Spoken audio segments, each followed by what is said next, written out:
喺8月25號晚上，藝人莊思敏同埋莊思明突然喺各自嘅社交平台上同步上載咗一段紀念影片，並且發出沉痛嘅訃文。內文證實佢哋嘅母親，亦即係已故嘅馬來西亞拿督莊寶嘅遺孀江玉珠夫人，已經喺本月親友嘅陪同下安詳辭世，享壽82歲。莊思明極度悲痛咁表示，現階段希望大家可以俾少少空間佢同埋屋企人處理身後事，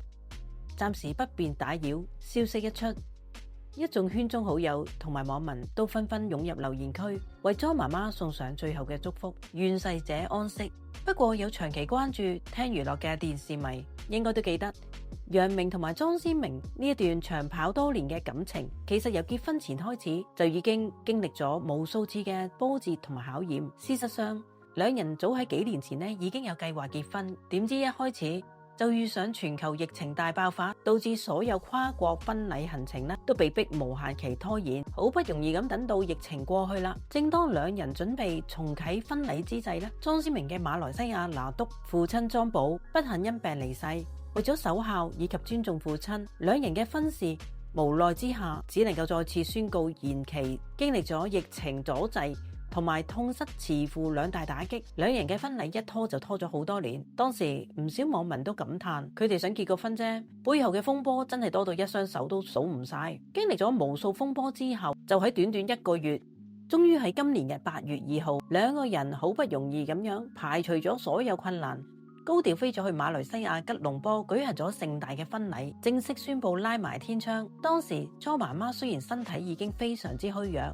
但作為一個最錫個女嘅好媽媽，佢當時依然堅持克服身體不適，全程坐輪椅現身婚禮會場，親眼睇住寶貝女莊思明將一生嘅幸福交託俾女婿楊明。當時全場大家都覺得畫面溫馨感人，大讚莊媽媽終於等到啦，完成咗人生最重要嘅一個心願。點知婚禮結束之後，短短3個星期就迎嚟人生嘅大逆轉，紅白接連發生，實在令人不勝唏噓。但係命運嘅考驗似乎並冇隨住大婚而停止。楊明今年將事業心轉移，高調進軍大馬餐飲市場，喺吉隆坡打正旗號，投資開咗一間港式嘅燒臘店。原本食住新婚嘅勢頭，燒臘店開張初期吸引咗不少嘅 fans 去捧場。點知喺近日，楊明呢一間雄心壯志新開嘅燒臘店疑似因為當地牌照問題同埋內部嘅糾紛竟然遭到當地嘅相關部門突發查封整頓。大批滿心歡喜去幫襯嘅街坊去到現場，先發現成間鋪都拉晒閘，大門緊閉，一時間全網都議論紛紛。生意喺大婚之後突然面臨被封嘅命運，對初嚟報道嘅楊明嚟講，無疑係一個非常沉重嘅打擊。